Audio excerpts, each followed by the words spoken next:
Hello, everyone. I am so delighted to welcome you to this special edition of Book Talk with Kara. And one reason is because it's romantic suspense. And as everybody knows, I love a good romantic suspense. But the other reason is because of the ladies that are on with me. So Mary Alford writes romantic suspense, often with an Amish twist. And Elizabeth Goddard writes romantic suspense, but often at like an international, or not international, a national park or some really amazing setting outside where the actual landscape, the features of like the one I just endorsed is in Alaska, all of that sets the stage for what's happening. And then Natalie Walters, I love her romantic suspense. The last few have been set in the DC area, and I am waiting with bated breath for Layla and Garcia's story because you have set them up so well. So as we get started, let's talk about the most recent book that has come out for you. So Natalie, we'll start with you because it's not Layla and Garcia's, but oh my gosh, it was so good. Oh, well, thank you so much. That means a lot just coming from you because I think your books are so fantastic too. So the book that I have that just came out is Fatal Code, and this is Keikoa's story.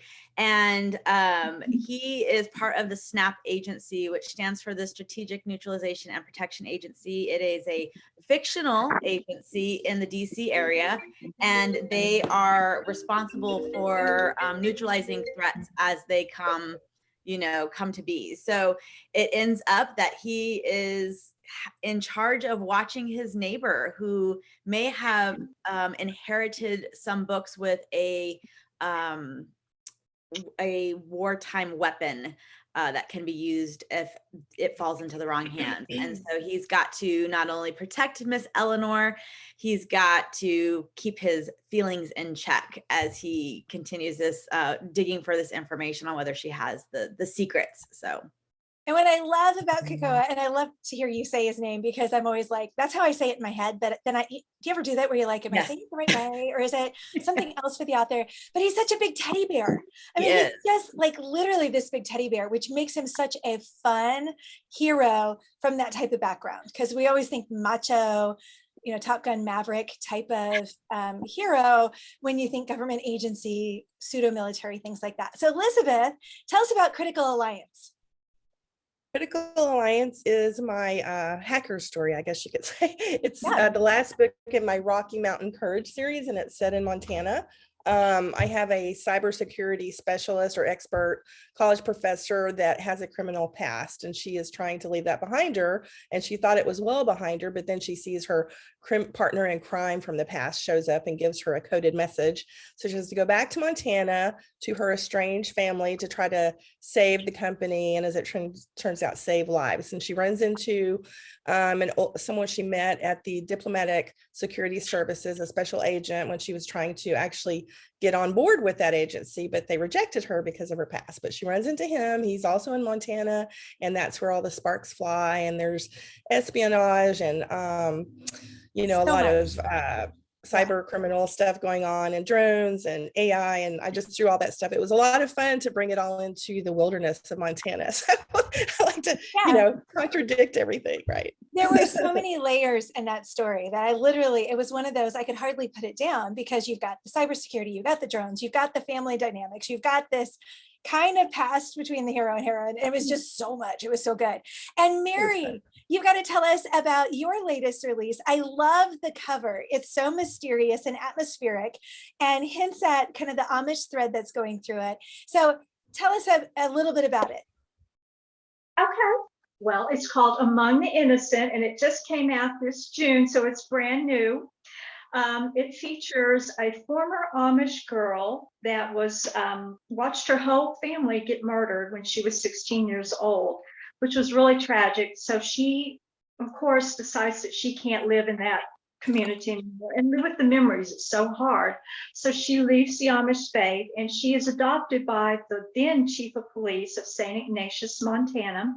And she eventually follows in his footsteps and becomes a police officer. The story opens up when she receives a call from the Amish community about a missing persons. And it turns out to be her former neighbor, And it turns out that the girl is murdered in the same barn where her family was killed 10 years earlier. So the killer has returned. He's left a message for her telling her that he's back and that basically he's coming for her. So there's a new chief of police in town, and he is very handsome.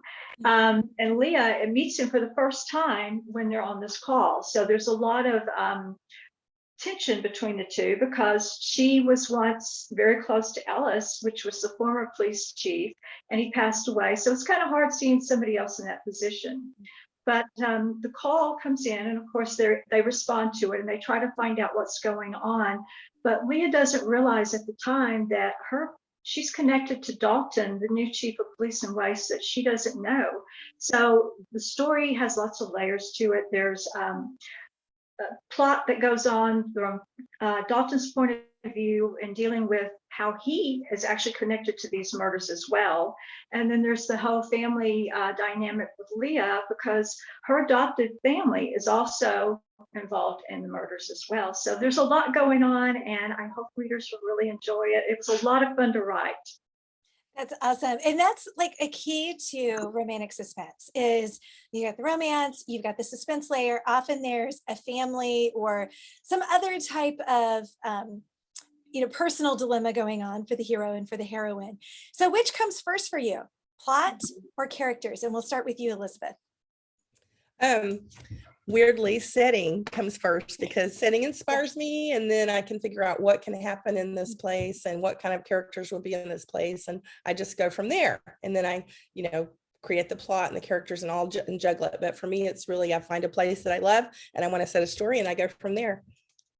So did you visit Alaska, or did you just decide you were curious about Alaska? Because that's your next series. I've written I have like 6 books set in Alaska Mountain Cove in the Southeast Alaska. And and we're not talking about that book yet. So we're talking about Critical Alliance, but Rocky Mountain Courage, yes. And I have been to Montana many times, and my husband's from there. So, and I love the setting, and it's next to my last series, Wyoming, and Common Justice was set in Wyoming. And so I kind of connected it there along the border so that my characters could connect. Which is so fun. And so I think it's interesting because most people think, oh, plot or characters, but you're right. Sometimes it really is the setting that's going to inspire it. Right, so how about you, Mary? What comes first, plot or characters? Actually, for me, I would say the plot comes first. I don't know why. Sometimes I'll either read something or see something, and it just kind of sparks an interest in me. And I think, well, what would happen if this took place? And from there, the plot comes to life. And usually after the plot, I try to find the setting that I think would work the best for the story. And then you start working in the characters from there. So I guess I would say the plot is always first for me. Okay, that's great. And Natalie, how about you? For me, I think it depends.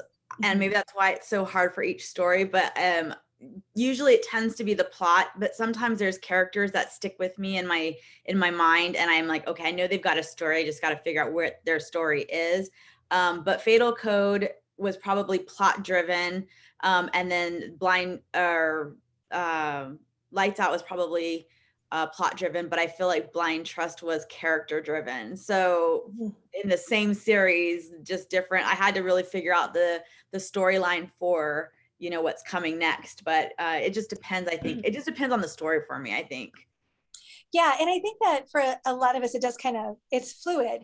But Darren was just saying that he loves asking those what if questions. And I know for me, Mary, I often do the same type of thing where I'll see a headline and I'll be like, okay, how can I twist that up and what if it, and add another.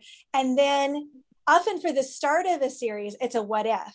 And then I find that by the end of the series, because the characters are more established, it tends to be more character driven. And so it does kind of end up being that it depends type of situation. Yeah. So why romantic suspense? Out of anything and everything you could write, why is this the sweet spot? Elizabeth. You have to ask me. I don't, that's all I've ever read, actually. I mean, no, that's not true. I started out reading fantasy and historical and all kinds of things, very young reader, but then I landed on romance as a teenager, and then the suspense, it just kind of drives the story forward. So I can't imagine reading anything else. So it's just got to be romantic suspense, even even if it's historical, it can still be romantic suspense or even a fantasy or sci-fi, but you've got to have that thread of suspense to drive you forward. And there's always going to be romance because I mean, that's life, right?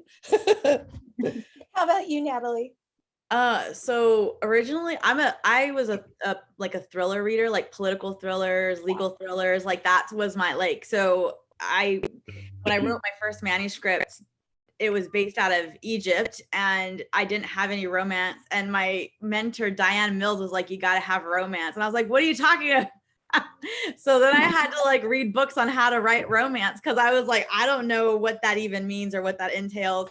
And so eventually, like, I realized that predominantly readers do enjoy, like Beth was saying, romance. There has to be something in there that you kind of, I think it takes the edge off of the suspense a little bit and gives a reader a chance to breathe. And so I've learned in my process that I really enjoy that. I actually really enjoy creating the romantic elements of it or community building. So that's awesome. I love how you're like, romance. Yeah. And I mean, I did a lot of that too, where it was Tom Clancy, it was the John Grisham. And if there was romance, it was so clumsy that you're just like, whatever, skip that scene. Right. And so then you're like, but you don't need it to have a good story, but yeah. I figured out real quickly that a hero and a heroine fist bumping was just not gonna cut it in the romance department. They had to do a little more high fives. Mary, how about you? Why romantic suspense out of all the things you could write? It's because that's, like Elizabeth, that's what I started reading.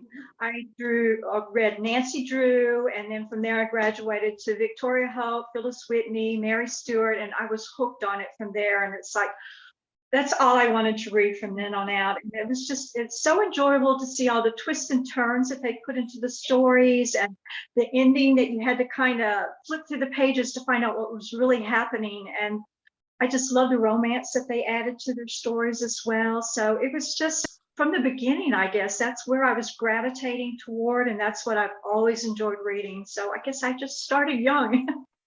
That's awesome. How many of us read Nancy Drew growing up? Absolutely.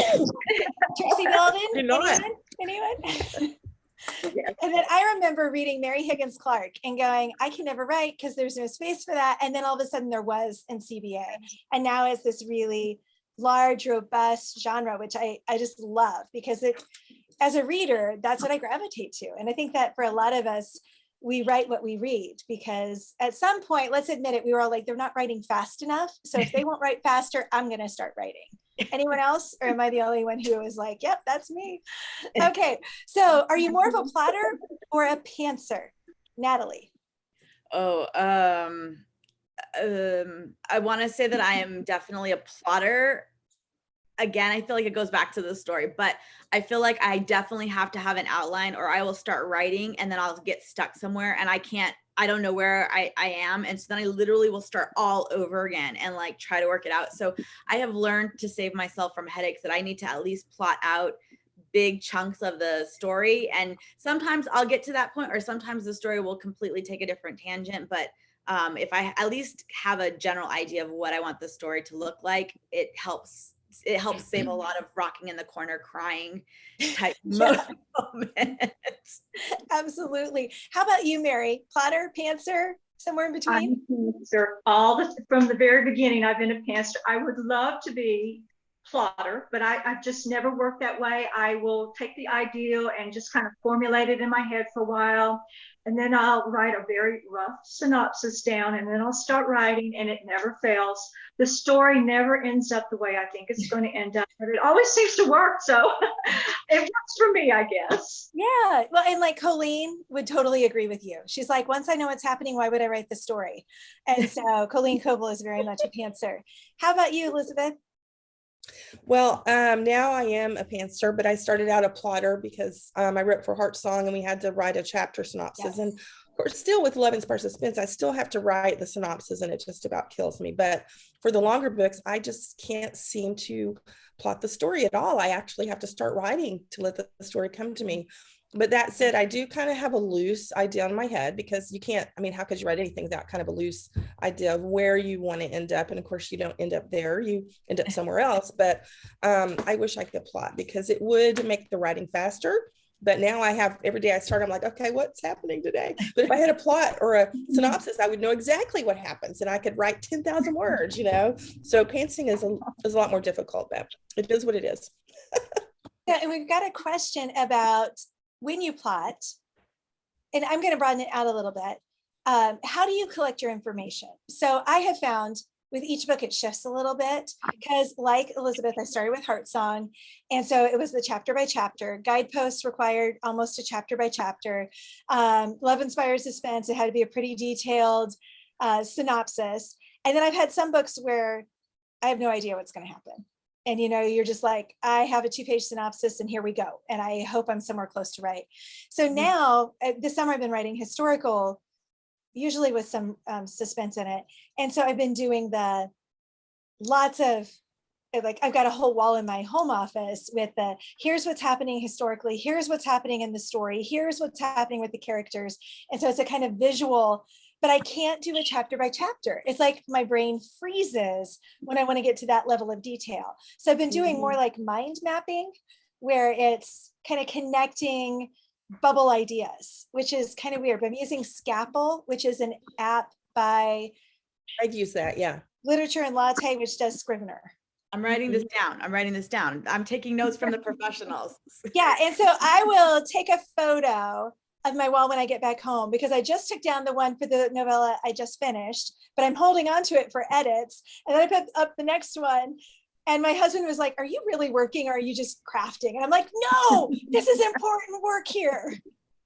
Yes, so I've tried it all different ways. Yeah. I've done what you've done, and I use, I do, and I have a wall chart, and then the Critical Alliance, I didn't use any of that. I just wrote it. So it's just like every book is different. You just do what you have to do to get it done. I use Pinterest too to capture like research notes and things like that. I can't write in Scrivener, but I can capture my research notes in there. It's weird. So I think the longer you write, the more your process kind of evolves with each book. Yes, definitely. Good to know. Again, taking notes. Yeah. So if you could spend a day with an author, who would you choose? Mary. I would have to say I would choose, since I write Amish suspense, I would choose Linda Costello, who writes the Kate Burkholder series. And I love that series so much. And I just love her work. So I would love to spend a day with her and just pick her brain. And I know she's a Texan as well. So I'm hoping at some point in our lives we will connect and meet and I can just pick her brain. But I love her work so much. Yeah, that's great. How about you, Elizabeth? Well, I think Natalie and I were competing for this answer. No, I had thought about that and I realized, you know what? I just want to spend a day with my contemporary friends, that write for Revell and other Christian publishers, and just hang out with them all day long, like Natalie and all of the others and Mary, and just, that would be awesome. And we could share ideas, and I can't think of anything better. Yeah, that would be great. How about you, Natalie?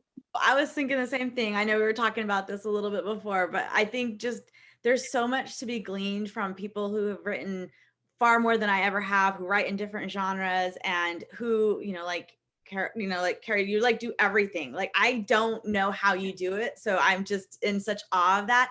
And then I will say, Mary, because I did a interview with Kara before, and we talked about Joel Rosenberg, and then it got put on Twitter, and then Joel Rosenberg followed me and like sent me a comment. I was like freaking out. So if I had to pick like one, I think I would like to hang out with Joel Rosenberg, have lunch, get a little insight about what he thinks is going on in the world, and then of course pick his brain. Yeah, and right now it could happen. Wouldn't that be amazing though? The Prime Minister of Japan, former Prime Minister, just assassinated. Everything going on in Russia and Ukraine. I'm just like, download. Let's talk. That would be amazing. Yeah. So what's your schedule like when you're writing a book? So like me, I'm grabbing pockets of time, and I've decided, like, right now I've got 3 books due before the end of the year. And so I'm like, okay, I'm going to have a minimum every day and then a maximum. Here's my writing range. And then I just kind of go between it. What do y'all do? Natalie, since you're the one shaking your head the most. Because I'm just looking at you like, how do you do it? Okay, so it has been finding snippets of time in my schedule. That's sort of how it's been. My life, I think, is, and I say this hesitantly because I feel like the second it comes out of my mouth, the Lord is going to be like, bah, ha, ha, ha. I feel like my life has got settled a little bit. And so I am looking at my calendar for the year coming and what I have like deadlines wise and what I want to do. And I'm trying to schedule time so that I can, okay, this is the time when I write. Now I fail miserably when I give myself like 5,000 words or 3,000 words. And what ends up happening is I won't meet that for that day and it crushes me. And then I feel like, oh, I'm behind. And now it's 6,000 and 9,000. And then I'm just like, I give up. I cannot meet this. And so I think what I want to do is give myself time. And then I'm going to try something that I've never done before. And this is probably something you pantsers are very familiar with, but I'm going to like rough draft, like, what is it called? Like speed drafting of my first. A fast draft? Yes. My first Oh, set of it. And I'm terrified, but I'm also hoping it'll free me creatively and it will bring back some joy in the process, because it does get a little tedious to have to be like, this is how much I have to get. And then if you don't, and I've got that inner editor who's, never quiet. So it's, my process is kind of all over the board, but that's my goal for the next 6 months. That's awesome. And I've got to say, rediscovering the joy is so important. And I've actually used novellas I've written in collections Mary has put together as ways to experiment and do things that like a traditional publisher wouldn't let me do, like write first person, so that I could intentionally try and rediscover the joy of creativity versus because it can get very deadline driven. Yeah. And that can just sap your creativity. And so finding those ways to mix up the process. So how do you do it, Mary? What's your typical writing day look like? Well, it depends on how many months or how long I have to write the book, but I basically write from start to finish the book. I will rough draft the book out as fast as I can. Of course, there's always things that are going to come up you can't write. And I'm kind of like Natalie. If I don't make my word count, it's very frustrating. But I do just sit down and I write until I'm done with the book.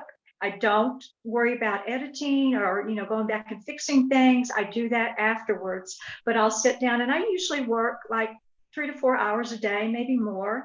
And I'll just type and work and write and give myself permission not to worry about mistakes. And then when that's done, then comes the hard part in the editing, which is not always fun. I love that idea that you're giving yourself permission to turn off the editor, because I struggle with that. I'm always like, I'm such a perfectionist, but sometimes you just have to be like, nope, it's all about just getting the outline, getting the rough stuff, and then, putting in add setting or make dialogue or, whatever, knowing you're going to come back and be able to make it better and flesh it out. So Elizabeth, how about you? Are you plotter, pantser, somewhere in between? Oh, sorry. Yeah, what's your day look like? Yeah, you threw me there for a second. I'm like you, just snippets of time. I consider myself a full-time writer and I write for 2 publishers, and I will map out, the hours and every day I need to be writing and how long but life, it just interferes so much. And so I just grab the moments when I can. I found that even when I'm doing dishes or I'm doing something else, so I can be plotting in my head, I can be thinking about the next scene. So, really all day long, and you guys know nighttime too, you're trying to sleep and you come up with an idea. So, I count that as writing. And then I will try to sit down, carve out 3 to 4 hours, even if they're broken up, to get the word count in, or just stare at my computer and figure out what happens next or whatever. But a lot of times I will find that I'm approaching a deadline and, oh my gosh, I have to have writing marathons, right? And I just have to scrape my schedule clean. This week, I had something scheduled every single day, all kinds of doctor's appointments and, driving here and there. And it was just like, Lord, how am I going to write? I really have to get on top of this book that's due. And I was just had all this anxiety. Well, Friday I tested positive for COVID. So guess what? I got to clear my schedule. So I mean, I have no symptoms, so, but you can't go anywhere if you've got that going. So I'm like, yay, thank you. You have permission to clear the schedule. Yeah, and not feel guilty about it, right? Yeah. And just knowing, oh my goodness, I don't have to go anywhere at all. And so I can just spend time staring at the computer going, what happens next? Yeah, and So, I think that there's an importance in the rhythm of all of that. You know, sometimes we can get those 4-hour blocks or a 2-day. Like I'll say people go, I just had a 5-day writing adventure in a hotel. I'm like, I'm so jealous. Well, I would honestly, I would go start raving mad. You know, I'm just too much of a people person. But what's working for me right now is 20-minute sprints. Because I'm like, I can turn off email. I can ignore everything else that's happening for 20 minutes. The world's not going to explode. And so I mean, my last novella, I wrote in 20-minute sprints, and that's what I'm going to be doing as soon as we're done here. I'm going to go back to what I'm doing, but I'm going to be doing a 20-minute sprint in the middle of it because I can pop out 500 good words in 20 minutes. And it just freed me to go, I don't need 3 hours. I need a 20-minute pocket of time. And it's really, in this season that's just so chaotic, made a huge difference for me. So what's your favorite writing snack or drink? Mary? Well, I am hooked on black coconut water. I've been drinking those for years now, and that's one of the things I always have on hand when I'm writing. Recently, I've discovered Dots seasoned pretzels. They're so good. So that and M&Ms that are peanut butter M&Ms, those are my favorites. So if I need a little pick-me-up in between the sprints of writing, I usually will have one of those, and they're so good. And unfortunately, I eat a lot of them. That's awesome. Natalie, what's your go-to? Hot tea in the morning, iced tea in the afternoon, but I have been drinking some vitamin water to kind of give me that little pep without the caffeine or sugar. That's awesome. And how about you, Elizabeth?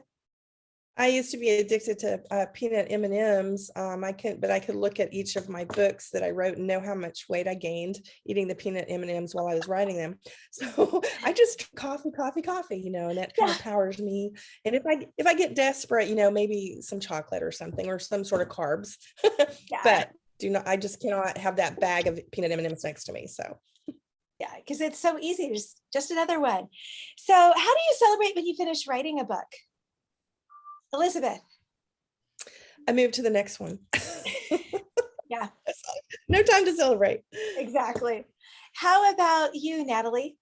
I feel like that's kind of I feels like as soon as I'm done with one, there's like edits for like the previous one, or I got to start working on the next one. So it feels like there's not a lot of time to do, but I try to go and do like a manicure and a pedicure because usually I've neglected myself for a pretty long time.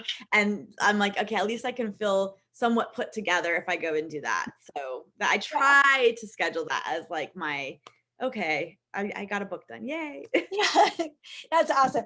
I'm terrible at celebrating that. Mary, do you have something that you do when you're like, hey, a book's done, yay? Well, I don't, but I do allow myself to take a few days off and not do anything. And I like to read. So I like to catch up on some of my fellow authors' books. That's great.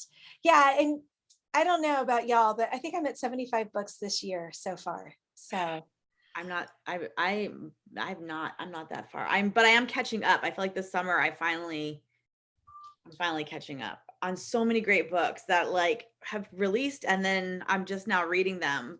But I feel like it's kind of like I'm late to the game, but I'm also like, now I get to enjoy it. That's awesome. So last question. Does writing energize or exhaust you? Elizabeth? I guess it depends on the day, but really, I feel exhausted, but I think it's part of finding the joy of writing. If I found the joy and I'm enjoying the scene, then yes, I'm excited and I feel good about it. So it depends on the day. Yeah. How about you, Mary? Well, for the most part, I love everything about writing. It's so much fun to sit down and start a new book. But I also find that I have a way of overbooking myself on deadlines. And so that can be very exhausting. So I have to try to pace myself better. I'm working on that one still. Yeah. No, because there's a rhythm to it. And I think we all tend to be a little more optimistic than we should be on what we're actually going to get done. I know I am. And how about you, Natalie? Exhausted or inspired? I feel like that's the same. I'm usually really energized when I'm plotting out the ideas and I'm like, oh, and then this can happen and this can happen. And then get overwhelmed with time, like Mary was saying, deadlines. And then I'm like, oh, I'm exhausted and I'm pushing it. And so usually by the time I send that book in to my editor, I don't want to see it again. I don't want to hear about it again. I don't want anything to do with it for a while, at least until the next edits come. But I'm usually very grateful that it goes. And then I kind of do need that break, like Mary was saying, afterwards, to kind of like, okay, I can dream about another story. Or I can dream about the next stage. So it's a ebb and flow, I think. But I think it's mentally exhausting. And then when you're sitting so much, that can be physically exhausting. But man, when the ideas start firing, the energy that comes from it is just so much fun. That's exciting. Just like this is so much fun. So thank you, ladies, for joining me today. And for those of you who've been listening and participating, don't forget to check out the books by Elizabeth Goddard, Natalie Walters, and Mary Alford. They're all fantastic romantic suspense writers. And I don't think you'll be disappointed by any of their books because they are always at the top of my to be read pile. So thanks so much for joining us. Thank you. Thank you so much.